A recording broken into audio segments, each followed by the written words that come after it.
ഒരു വീഡിയോ നിങ്ങളിൽ കുറച്ച് പേരെങ്കിലും ഓൾറെഡി കണ്ടിട്ടുണ്ടായിരിക്കും. ഒരു 2-3 ദിവസം മുന്നേ ഈ ഒരു വീഡിയോയുടെ ഷോർട്ട് വീഡിയോ ഞാൻ യൂട്യൂബിൽ അപ്ലോഡ് ചെയ്തിട്ടുണ്ടായിരുന്നേ. ആൻഡ് നമ്മൾ വീഡിയോ അപ്ലോഡ് ചെയ്ത് വിത്തിൻ ഫ്യൂ അവേഴ്സ് നമുക്ക് 1 മില്യൺ വ്യൂ കയറിയിട്ടുണ്ടായിരുന്നു. നമ്മുടെ വീഡിയോസ് ഒക്കെ കാണുകയും സപ്പോർട്ട് ചെയ്യുകയും ചെയ്യുന്ന എല്ലാവർക്കും ഒരുപാട് താങ്ക്സ് കേട്ടോ. ഇതൊരു ടെഡി ബെയറിന്റെ ഫേസിന്റെ ഷേപ്പ് വരുന്ന ഒരു കേക്ക് ആയിരുന്നേ. ഈ കേക്കിന്റെ ഓർഡർ എനിക്ക് വന്നതിന്റെ പുറകിൽ ഒരു ചെറിയ സ്റ്റോറി ഉണ്ട്. കസ്റ്റമൈസ്ഡ് കേക്ക് അല്ലെങ്കിലും ഞാൻ എന്തുകൊണ്ടാണ് ഈ ഒരു വർക്ക് ചെയ്തതെന്നും എനിക്ക് എങ്ങനെയാണ് ഈ കേക്കിന്റെ ഓർഡർ വന്നതെന്നൊക്കെ പറഞ്ഞിട്ട് ആ ഒരു സ്റ്റോറി നമ്മുടെ ഷോർട്സിൽ ഞാൻ പറഞ്ഞിട്ടുണ്ടായിരുന്നേ. ആ ഷോർട്സിന്റെ ലിങ്ക് ഞാൻ എവിടെയെങ്കിലും കൊടുക്കാൻ പറ്റുവാണെങ്കിൽ കൊടുത്തേക്കാവേ. ഇല്ലെങ്കിൽ നമ്മുടെ ചാനലിൽ ഒന്ന് കയറി നോക്കിയാൽ മതി. ആ ഒരു വീഡിയോന്റെ അടിയിൽ നമുക്ക് കുറെ നല്ല കമന്റ്സും കിട്ടിയിട്ടുണ്ടായിരുന്നേ. പ്ലസ് വളരെ കുറച്ച് നെഗറ്റീവ് കമന്റ്സും ഉണ്ടായിരുന്നു. നമ്മുടെ സ്റ്റോറി കേട്ടിട്ട് ഫേക്ക് ആണെന്ന് തോന്നുന്നു എന്നൊക്കെ പറഞ്ഞ് കുറച്ച് കമന്റ്സ് ഞാൻ കണ്ടായിരുന്നേ. ഫേക്ക് ഒന്നും അല്ല കേട്ടോ, കറക്റ്റായിട്ട് സംഭവിച്ച കാര്യം തന്നെയാണ് ഞാനതിൽ പറഞ്ഞിട്ടുള്ളത്. പിന്നെ നമ്മൾ റിപ്ലൈ കൊടുക്കുന്നതിന് മുന്നേ തന്നെ നമ്മുടെ കസ്റ്റമർ ആ കമന്റ്സിനൊക്കെ റിപ്ലൈ കൊടുത്തിട്ടുണ്ടായിരുന്നേ. പിന്നെ 1-2 പേര് വേറെ ആരുടെയോ വീഡിയോ മോഷ്ടിച്ച് ഞാൻ വോയിസ് ഓവർ കൊടുത്തിട്ടേക്കുവാ എന്നൊക്കെ പറഞ്ഞ് കമന്റ് ഇട്ടിട്ടുണ്ടായിരുന്നു. അതും ശരിയല്ല കേട്ടോ, ഇത് ഞാൻ തന്നെ ചെയ്ത കേക്കാണ്.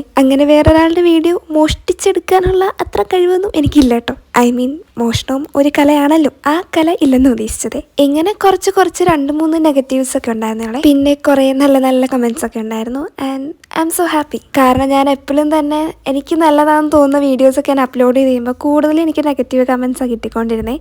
അപ്പം ആ ഒരു ഇതിൽ ഈ ഒരു കേക്കിൻ്റെ വീഡിയോ ഞാൻ ഇട്ടപ്പം കൂടുതൽ നെഗറ്റീവ് കമന്റ്സ് ആയിരിക്കും കിട്ടുന്നതെന്ന് ഓർത്താണ് ഞാൻ അപ്ലോഡ് ചെയ്തത്. പക്ഷേ ഞാൻ വിചാരിച്ചാലും ഒരുപാട് പോസിറ്റീവ് കമൻസ് കിട്ടി. അപ്പം എനിക്കും സന്തോഷമായി. പിന്നെ ഞാനിവിടെ യൂസ് ചെയ്തേക്കുന്ന കളറ് നമ്മുടെ ചോക്ലേറ്റ് കളറാണേ. ചോക്ലേറ്റ് കളറിൻ്റെ കൂടെ നമ്മുടെ റെഡ് കളറും ഗ്രീൻ കളറും കൂടെ മിക്സ് ചെയ്ത് കഴിയുമ്പം നമുക്ക് ഈ ഒരു കളർ കിട്ടും. ആൻഡ് കേക്കിൻ്റെ ഫ്ലേവർ വന്നിട്ട് വാനില ഫ്ലേവർ ആയിരുന്നേ. ഇങ്ങനെ ചെയ്യുന്നത് അത്യാവശ്യം ടൈം കൺസ്യൂമിങ് ആയിട്ടുള്ള ഒരു പരിപാടിയാണ്. നമ്മൾ നോസിൽസ് ഒന്നും യൂസ് ചെയ്തിട്ടില്ല. പൈപ്പിംഗ് ബാഗിൻ്റെ അടിയിൽ ജസ്റ്റ് ഒന്ന് കട്ട് ചെയ്തിട്ട് ജസ്റ്റ് പ്രസ് ചെയ്യുക റിലീസ് ചെയ്യുക അങ്ങനെ അങ്ങ് കൊടുത്താൽ മതി. എല്ലാം കഴിഞ്ഞ് ലാസ്റ്റ് ആകുമ്പം കൈകൊക്കെ നല്ല സുഖമായിരിക്കും കേട്ടോ. നമ്മുടെ ഈ ഗ്രാസ് നോസിൽ യൂസ് ചെയ്തിട്ട് ഇത് ചെയ്യുകയാണെങ്കിൽ കുറച്ചും കൂടെയും എളുപ്പത്തിൽ ചെയ്യാവേ. ബട്ട് ഫോർ മീ എനിക്ക് കുറച്ചും കൂടി ഈസി ആയിട്ട് തോന്നിയിട്ടുള്ളത് ഇങ്ങനെ ചെയ്യുന്നതാണ്. എല്ലാവർക്കും ഇത് ഈസി ആവണമെന്നില്ല. ഗ്രാസ് നോസിൽ വെച്ച് ചെയ്യാനായിരിക്കും കുറച്ചും കൂടി എല്ലാവർക്കും ഈസി. എനിക്ക് പക്ഷെ അങ്ങനെ ചെയ്യുമ്പോൾ പെട്ടെന്ന് നമ്മുടെ ക്രീം മെൽറ്റ് ആയി പോയിട്ട് കുറേ ക്രീം വേസ്റ്റ് ആയി പോകുന്നുള്ള തോന്നുന്നു. കുറച്ച് ടൈം കൺസ്യൂമിങ് ആണെന്നേ ഉള്ളൂ. ഫൈനൽ ലുക്ക് കണ്ടു കഴിയുമ്പം കേക്ക് ഇങ്ങനെ ചെയ്തെടുക്കാൻ ഭയങ്കര പാടാന്ന് തോന്നിയാലും ടൈം എന്നുള്ള ഒരു ഫാക്ടർ മാറ്റി വെച്ചാൽ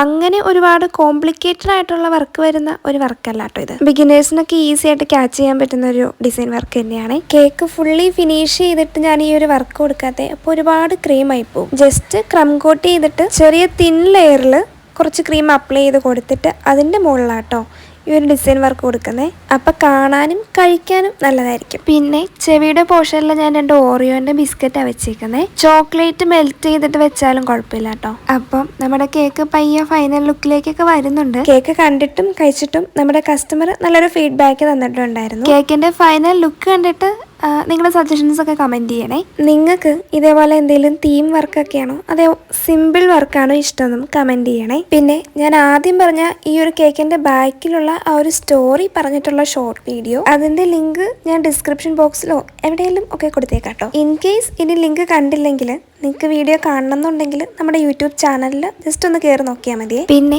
നമ്മുടെ കേക്കൊക്കെ കൊറിയർ അയച്ചു വരുമോയെന്ന് ചോദിച്ചു കുറേ എൻക്വയറീസ് ഒക്കെ വരുന്നുണ്ട്. കറന്റ് കേക്ക് നമ്മൾ ലോക്കൽ മാത്രമേ സപ്ലൈ ചെയ്യുന്നുള്ളൂ. കൊറിയർ ത്രൂ അയക്കാൻ പോസിബിൾ അല്ല കേട്ടോ. പക്ഷേ നമ്മൾ ഗിഫ്റ്റ് ഹാമ്പേഴ്സ് ഒക്കെ ചെയ്യുന്നുണ്ട്. നിങ്ങൾക്ക് അപ്പോൾ ആർക്കെങ്കിലും എന്തെങ്കിലും ഗിഫ്റ്റ് കൊടുക്കണം എന്നൊക്കെ ആഗ്രഹം ഉണ്ടെങ്കിൽ ഞാൻ എൻ്റെ കോൺടാക്ട് നമ്പർ ആഡ് ചെയ്തേക്കാം. അതിലൊരു ഹായ് അയച്ചാൽ മതി. അപ്പം ഇതാണ് നമ്മുടെ കേക്കിൻ്റെ ഫൈനൽ ലുക്ക്. ഇഷ്ടമായാലും കമൻറ്റ് ചെയ്യണേ. അപ്പം ടാറ്റാ.